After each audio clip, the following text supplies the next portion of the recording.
Le quatuor à cordes jouait doucement en arrière-plan pendant que j'ajustais la robe bleu marine simple que j'avais choisie pour le mariage de ma cousine Emma. Rien de trop voyant, rien qui détournerait l'attention de la mariée. Cela avait toujours été ma façon de faire, me fondre dans le décor, laisser les autres briller, garder la tête baissée et travailler. Mon père, Robert Hartley, se tenait près de la fontaine de champagne dans son smoking parfaitement taillé, entouré comme toujours de ses associés d'affaires. À 58 ans, il imposait le respect dans chaque pièce qu'il entrait. Vice-président senior des opérations chez Meridian Industries, le plus grand conglomérat industriel de la ville. Il avait bâti sa réputation sur un leadership décisif et une foi inébranlable dans les critères traditionnels de réussite. Depuis l'autre bout de la salle, je le regardais gesticuler avec animation, racontant probablement pour la 100e fois ce mois-ci l'histoire des bénéfices records du dernier trimestre. Ma mère, Patricia, se tenait à ses côtés dans sa robe de créateur, hochant la tête au bon moment tout en scrutant la salle à la recherche de personnes plus importantes avec qui réseauter. Mon frère Marcus s'approcha de moi, une flûte de champagne à la main, sa femme Christina accrochée à son bras comme un accessoire de luxe. À 35 ans, Marcus incarnait tout ce que nos parents avaient espéré d'un fils. Un MBA d'Harvard, vice-président chez Goldman Sachs, un appartement en attique sur la 5e avenue et une épouse dont la famille possédait la moitié de Martha S. Vineyard. Alex, dit-il, utilisant le surnom que je détestais. Je suis surpris que tu sois venu. Je pensais que tu serais trop occupé avec ton petit projet informatique. Je pris une gorgée de mon vin, laissant le commentaire me glisser dessus comme de l'eau sur du verre. Je ne raterai pas le grand jour d'Emma. Christina éclata de rire, un son semblable à des carillons dans une tempête. Marcus m'a dit que tu faisais quelque chose avec la technologie. C'est intéressant. Est-ce que ça rapporte? Avant que je ne puisse répondre, ma sœur Victoria nous rejoignit. À 32 ans, elle était l'autre enfant prodige de la famille. Avocate à succès dans l'immobilier, mariée à un chirurgien, 2 enfants parfaits inscrits dans les écoles privées les plus prestigieuses de la ville. On parle du passe-temps d'Alex, demanda Victoria, avec cette pointe de condescendance familière dans la voix. Maman a dit que tu vivais encore dans ce minuscule appartement en centre-ville. Quand est-ce que tu vas te poser et trouver une vraie carrière? J'avais entendu des variantes de cette conversation depuis 8 ans. Depuis que j'avais refusé le poste prestigieux en conseil chez MC Kinsey que papa m'avait obtenu grâce à ses relations. Depuis que j'avais choisi de poursuivre un doctorat en informatique quantique au lieu de suivre la voie toute tracée qu'ils avaient imaginée pour moi. Ce qu'ils ignoraient, c'est que mon petit projet informatique avait révolutionné la correction d'erreurs quantiques, menant à des avancées majeures en puissance de calcul, susceptibles de changer le monde. Ce qu'ils ignoraient, c'est qu'il y a 3 mois, j'avais fait la couverture de Forbes dans leur classement des 30 de moins de 30 ans, qui réinventent la technologie. Ce qu'ils ignoraient, c'est que ma start-up, Quantum Dynamics, venait de recevoir une offre de rachat de 2,8 milliards de dollars de la part de Microsoft. Mais j'avais appris depuis longtemps qu'en montrant mes cartes trop tôt, je ne récoltais que plus de questions, plus de tentatives pour contrôler mes choix, plus de pression pour rentrer dans leur moule de réussite. Je me débrouille bien, dis-je simplement. Marcus ricana. Vivre de paix en paix dans un studio, ce n'est pas ce que la plupart des gens appelleraient bien se débrouiller. C'est Alexandra, corrigeai-je, même si je savais qu'il allait, comme toujours, l'ignorer.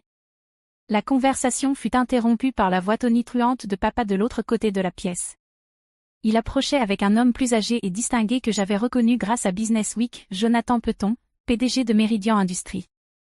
Le grand patron de mon père, l'homme qui contrôlait sa carrière. Jonathan, dit papa en posant une main sur mon épaule avec une fausse chaleur, je te présente ma plus jeune fille, Alexandra. Il marqua une pause, et je ressentis le poids familier de sa déception. C'est ma fille décevante, celle qui travaille dans un truc de technologie. Les mots frappèrent comme à chaque fois une petite douleur camouflée par des années d'habitude. Je gardai mon sourire, tendant la main à Monsieur Peton. Enchanté de vous rencontrer, monsieur. Jonathan Peton me serra la main, étudiant mon visage avec l'intensité de quelqu'un qui essaie de raviver un souvenir. Ses yeux se plissèrent légèrement, puis s'écarquillèrent. Il sortit son téléphone, faisant défiler rapidement ce qui semblait être une application de magazine. « Attendez, dit-il, la voix excitée. Ce n'est pas vous? N'êtes-vous pas la génie de l'informatique quantique du Forbes de ce mois-ci? » Le visage de mon père perdit toute couleur lorsque Jonathan leva son téléphone, affichant la couverture du magazine. C'était bien moi, portrait professionnel sur fond d'équation quantique, avec le titre. Alexandra Hartley, la jeune femme de 28 ans qui a résolu le plus grand défi de l'informatique quantique. Le silence qui suivit fut total. La flûte de champagne de Marcus resta suspendue à mi-chemin de ses lèvres. La bouche de Victoria s'entr'ouvrit légèrement. La main de Christina se resserra sur le bras de Marcus comme si elle avait besoin de soutien. Papa fixa l'écran de son téléphone, puis me regarda, puis à nouveau l'écran. C'est impossible. Dr Alexandra Hartley, poursuivit Jonathan en lisant l'article. PDG et fondatrice de Quantum Dynamics, l'entreprise qui a développé l'algorithme révolutionnaire de correction d'erreurs quantiques, considéré comme l'avancée la plus significative en informatique depuis le microprocesseur. Il leva les yeux vers moi avec une véritable excitation. C'est toi qui as résolu le problème de cohérence. Je hochai lentement la tête. Entre autres choses. Mon Dieu. Jonathan se tourna vers papa, qui avait l'air foudroyé. Robert, as-tu la moindre idée de ce que ta fille a accompli? Son travail va révolutionner tout, de la découverte de médicaments à la modélisation financière en passant par l'intelligence artificielle. Toutes les grandes entreprises technologiques du monde veulent obtenir une licence pour sa technologie. Marcus retrouva sa voix le premier. Alexandra, tu n'as jamais dit que tu avais réussi. Tu ne m'as jamais demandé, répondis-je doucement. Tu as juste supposé. Victoria s'avança, ses instincts d'avocate prenant le dessus. L'article dans Forbes, il date de quand? Il a été publié il y a 3 semaines, répondit Jonathan à ma place, voyant que je gardais le silence. La même semaine où Microsoft a annoncé le rachat de Quantum Dynamics pour. Il fit défiler l'article. Voilà, 2,8 milliards de dollars. Christina émit un petit bruit étouffé. Le visage de papa était passé du blanc au gris. Mais tu vis dans ce petit appartement, dit maman, apparaissant soudainement à côté de papa. Elle avait dû entendre le remue-ménage. Tu conduis cette vieille Honda. Je vis modestement par choix, répondis-je. L'appartement est en fait un pantouse, mais je préfère la simplicité. Et la Honda est fiable. Je n'ai pas besoin de prouver ma valeur par des possessions matérielles. Jonathan faisait encore défiler son téléphone. Écoutez ça, dit-il en lisant. Le travail révolutionnaire de la Dr Hartley a été mené dans un quasi-secret total, car elle préférait laisser sa recherche parler d'elle-même plutôt que de rechercher la publicité. Bien qu'elle ait reçu de nombreuses offres de grandes entreprises, elle a choisi de créer sa propre société, gardant le contrôle total de ses innovations et de leurs applications.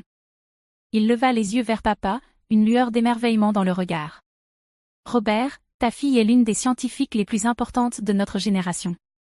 La technologie qu'elle a développée pourrait résoudre le changement climatique, révolutionner la médecine, transformer les communications mondiales. Il s'interrompit.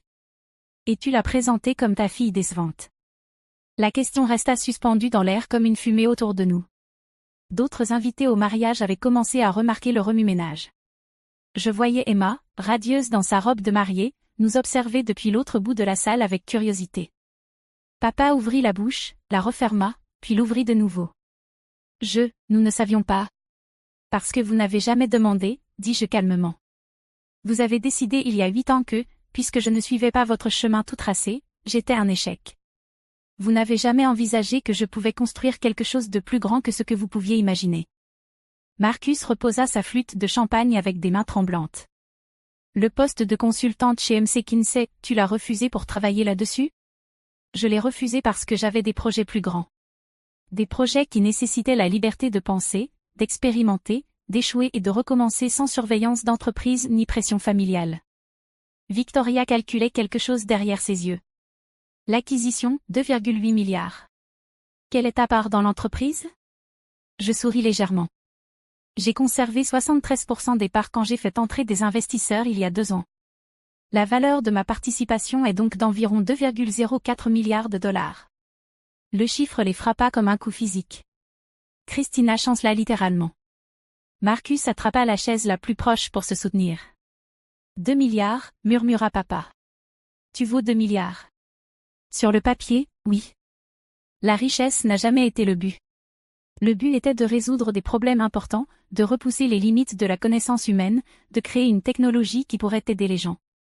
Jonathan peut-on regarder papa avec une expression que je n'arrivais pas à définir.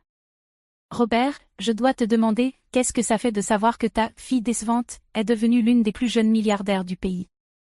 La question était pointue, volontaire. Je voyais papa digérer non seulement le choc de mon succès, mais aussi ses implications professionnelles. Jonathan Peton était son patron, et il venait de le voir rejeter et rabaisser publiquement quelqu'un qui était maintenant, sans doute, plus accompli que quiconque dans la pièce. Je suis fière, réussit à dire papa, mais les mots sonnaient creux. Vraiment, demandai-je doucement. Parce qu'il y a 3 heures, tu disais à tante Margaret que tu aurais au moins espéré que je trouve un mari, puisque j'étais manifestement incapable de me débrouiller seule financièrement. Papa tressaillit. Victoria semblait mortifiée. Marcus me regardait toujours comme si j'avais soudainement poussé une deuxième tête. Alexandra, intervint maman, prenant ce ton doux et diplomatique qu'elle réservait aux situations sociales délicates. Nous avons toujours été fiers de toi. Nous ne comprenions tout simplement pas. Vous ne compreniez pas parce que vous n'avez jamais essayé de comprendre, l'interrompis-je. Chaque fois que j'essayais d'expliquer mon travail, vous changiez de sujet ou vous disiez que je perdais mon temps. Chaque réunion de famille devenait une intervention sur mes choix de vie. Jonathan observait cet échange avec fascination.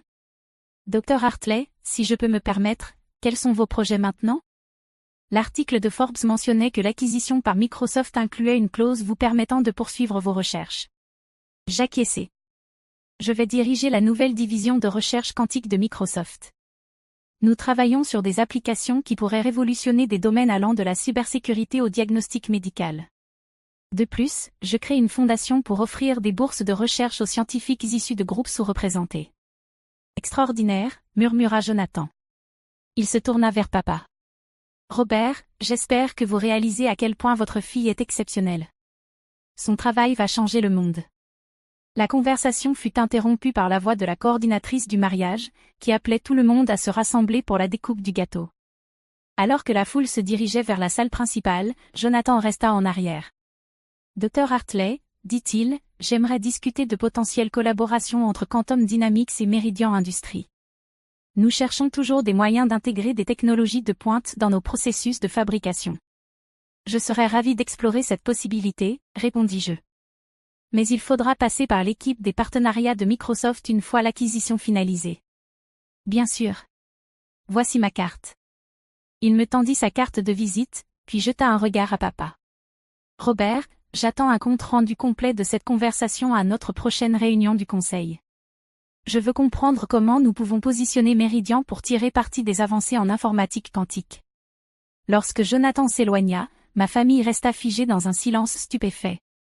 La réception continuait autour de nous, mais notre coin était devenu une bulle de traitement du choc. Finalement, Marcus prit la parole.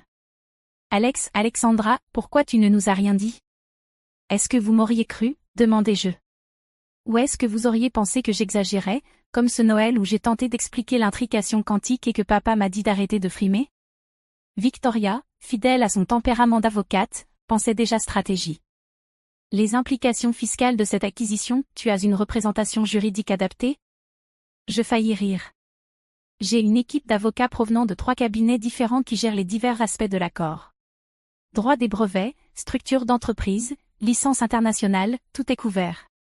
Mais la famille doit aider la famille, dit maman faiblement. La famille doit soutenir la famille, corrigeai-je. Il y a une différence entre aider et soutenir. Vous vouliez m'aider en corrigeant ce que vous perceviez comme mes échecs.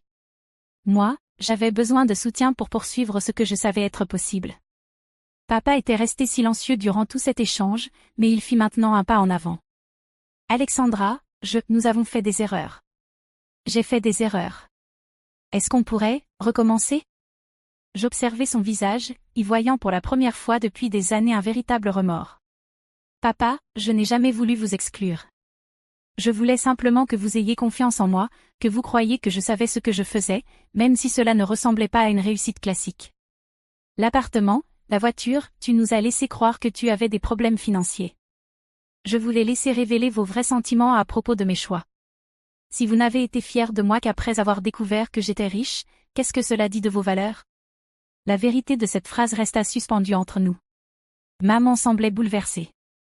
Marcus était encore en train d'assimiler l'ampleur de ma réussite. Alors qu'est-ce qu'on fait maintenant? Demanda Victoria. Maintenant, dis-je, on va regarder Emma couper son gâteau et célébrer son bonheur. Demain, j'ai une réunion avec Microsoft pour finaliser le calendrier de l'acquisition. La semaine prochaine, je donne une conférence à MIT sur la correction d'erreurs quantiques. Et le mois prochain, je témoigne devant le Congrès au sujet des implications sécuritaires de l'informatique quantique. Je fis une pause, les regardant un par un. Vous êtes les bienvenus dans cette vie, mais seulement si vous êtes capable d'accepter que ma définition de la réussite soit différente de la vôtre. La voix de Jonathan Peton résonna à travers la salle de réception alors qu'il s'adressait à d'autres chefs d'entreprise. Je captais des bribes de sa conversation. Technologie révolutionnaire, brillante jeune scientifique, un père fier, ça doit être. Papa l'entendit aussi. Ses épaules se redressèrent légèrement, et pour la première fois depuis des années, je vis dans ses yeux autre chose que de la déception quand il me regarda. Je veux comprendre, dit-il doucement. Ton travail, ta recherche. Je veux apprendre ce que tu as construit. Alors pose-moi des questions, répondis-je. De vraies questions, pas des suppositions sur ce que je devrais faire autrement. Marcus s'éclaircit la gorge. Ce truc de correction d'erreurs quantiques, tu pourrais me l'expliquer en termes qu'un gars de la finance comprendrait? Pour la première fois en 8 ans, mon frère me posait une question sur mon travail avec une réelle curiosité, au lieu de condescendance. C'était un début. Alors que nous marchions vers la réception principale, maman glissa son bras sous le mien. Alexandra, je dois te demander, es-tu heureuse? Vraiment heureuse? J'ai pris la question au sérieux. Oui, maman. Je suis exactement là où je veux être, en train de faire exactement ce que je suis censée faire. Alors je suis fière de toi, dit-elle, et pour la première fois, ça sonnait sincère. Le reste de la soirée passa dans un flou de félicitations de la part de proches qui semblaient soudain se souvenir de mon existence, de cartes de visite des collègues de mon père qui voulaient discuter d'opportunités, et de conversations profondes avec des membres de la famille qui commençaient enfin à me voir telle que j'étais vraiment. Mais le moment le plus marquant arriva vers la fin de la réception, quand papa me prit à part pendant une chanson calme. Je te dois des excuses, dit-il. Pas seulement pour ce soir, mais pour toutes ces années où je n'ai pas vu ce que j'avais sous les yeux. Je sais, répondis-je simplement. Comment je peux me rattraper? Je repensais à tous ces dîners de famille où j'avais essayé de partager mon enthousiasme pour des expériences révolutionnaires, pour qu'on me dise que j'étais trop technique. À toutes les fois où ils avaient suggéré que je gaspillais mon éducation. À toutes ces conversations qui commençaient par « Quand est-ce que tu auras un vrai travail ?» Commence par croire en moi, dis-je. Même quand tu ne comprends pas ce que je fais. Surtout quand tu ne comprends pas. Il hocha lentement la tête. Marché conclu. Alors que la soirée touchait à sa fin et que les invités commençaient à partir, Jonathan Peton revint vers moi une dernière fois. Dr Hartley, je dois dire que c'est le mariage le plus intéressant auquel j'ai jamais assisté. Votre père est un homme chanceux, qu'il le réalise ou non. Merci, monsieur Peton. Une dernière chose, ajouta-t-il en baissant la voix. J'étais sérieux à propos des opportunités de collaboration. Meridian Industries cherche toujours à rester en avance sur les courbes technologiques. Peut-être pourrions-nous planifier une réunion formelle? Je souris. Mon assistante vous contactera la semaine prochaine. Alors qu'il s'éloignait, papa apparut à mes côtés. C'était Jonathan Peton qui manifestait un véritable intérêt pour travailler avec l'entreprise de ma fille, dit-il avec de l'émerveillement dans la voix. Oui, c'est bien ça. Je commence à comprendre que je t'ai peut-être sérieusement sous-estimé. Tu commences seulement, taquinai-je doucement. Il rit un son que je n'avais plus entendu diriger vers moi depuis des années. Touché. Le trajet du retour fut silencieux, mais d'un silence différent de d'habitude. Au lieu de la tension familière des attentes non comblées et des déceptions mutuelles, il y avait quelque chose de nouveau, la possibilité. Mon téléphone vibra avec un message de Marcus. On peut déjeuner cette semaine? Je veux vraiment en savoir plus sur ton travail. Vraiment écouter, pas juste faire semblant. Puis un de Victoria. J'ai lu ton article sur Forbes en ligne. Je ne savais pas que l'informatique quantique pouvait avoir un impact sur la recherche juridique. J'aimerais en discuter un jour. Et enfin, un de maman. Je suis désolée qu'il nous ait fallu autant de temps pour te voir. Te voir vraiment. Je t'aime. Maman. Je souris, regardant les lumières de la ville alors que mon chauffeur naviguait dans le trafic nocturne. Demain, je me réveillerai dans mon appartement en attique et je continuerai le travail qui m'avait toujours animé. Mais pour la première fois depuis 8 ans, je ne le ferai plus seul, rejeté par ceux qui étaient censés me soutenir sans condition. Parfois, la meilleure des revanches n'est pas de prouver aux gens qu'ils ont tort. C'est de leur donner la chance d'être fiers de qui vous êtes vraiment, au lieu d'être déçus par ce qu'ils pensaient que vous deviez être. La couverture de Forbes n'était que le début. La véritable révolution avait lieu ici, une conversation à la fois, une question sincère à la fois, un moment de compréhension véritable à la fois. Ma famille était enfin prête à rencontrer la personne que j'avais toujours été. Et moi, j'étais prête à les laisser faire.